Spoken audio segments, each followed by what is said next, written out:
Hey friends, so still talking about Google Classroom. One question or another question that I've gotten a lot is how do I actually have it set up? So this is actually what my second grade students are able to see.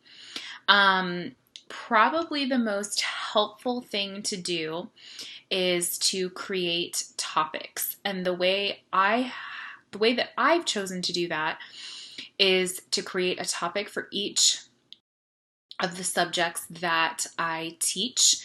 And so this create button with the plus sign here is going to be your very best friend. So you're going to click this and you have the option to create an assignment, a quiz assignment, question material, reuse a post, or a topic. And so you can pretty much add a topic for whatever you want. I'm going to create a topic just called animals. You can add that. Now, the good news is that I'm not keeping this. And as I've mentioned before, pretty much everything in Google Classroom you can undo it. So these three dots here will also be your friend, and you can delete this. You also have the option to reorder these things. So I like to keep the resources up at the top, which is where I have resources that my students will access.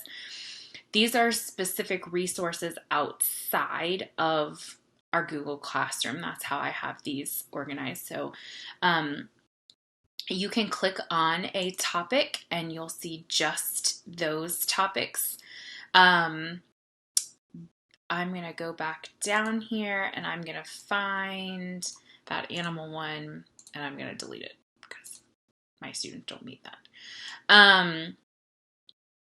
I have one kind of what I decided to do is I have a topic called morning meeting.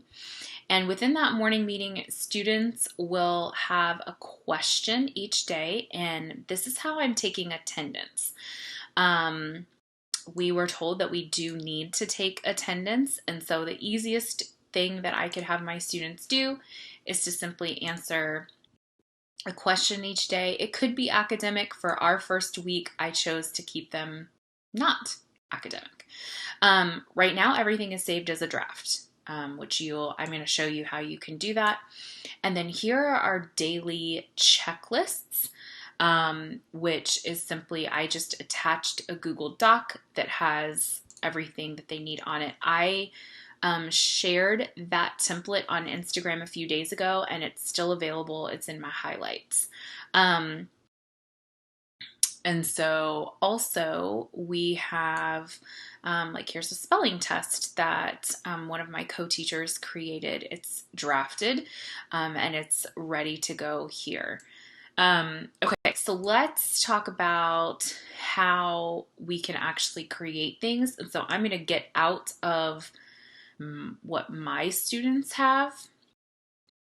And I'm going to go back in here, which I'm thinking it's probably, well, maybe it won't make me sign in again. Okay, so let's say that we want to create a way to, well, let's create our topics first. So topics here, let's say attendance. And so now I have a topic here, I have attendance. If I wanted to create let's say I wanted to create a link to, so one thing it's going to do is it's going to pop up with some things. It's going to kind of help you out. Google Classroom is great. It's going to help you out along the way. And so up here you have the option to post, schedule, or save it as a draft, which we'll get to that. But let's say I want to add a link to True Life I'm a Teacher Instagram account. Okay. So what I can do is I'm just going to open a tab here. I'm going to click Instagram.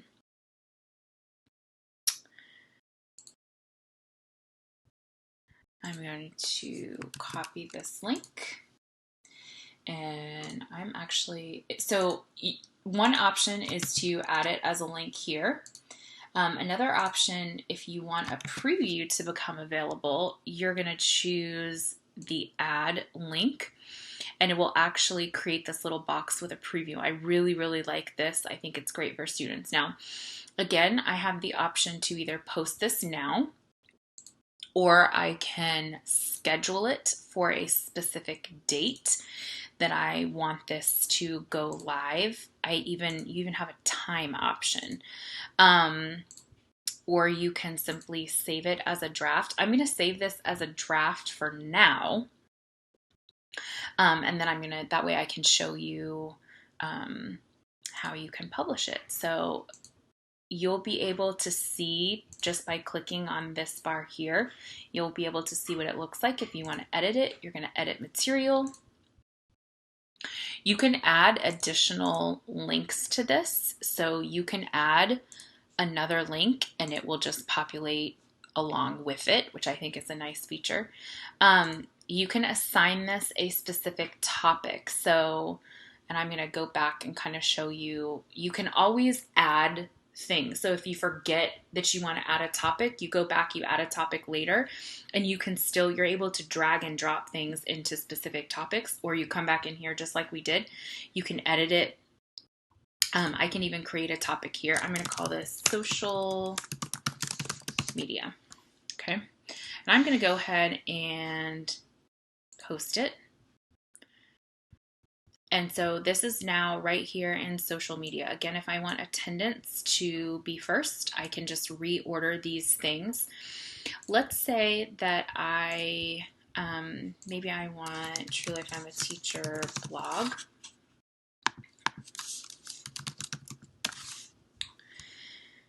So I'm going to open my blog here. I'm going to copy, paste that here.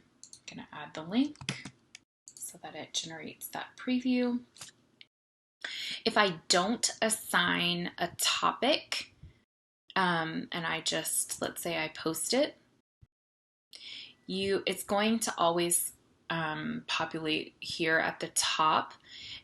Because this is kind of part of social media, I can drag this into social media, or I can go back in and edit it. Not like that. Here, we can edit it, and I can say that I don't want this to be a topic, and it will be back up here at the top. But if I do, which I do, I'm going to leave it right there. Okay, in the next video, I'm going to show you how I am creating attendance questions. So that's going to be the next video.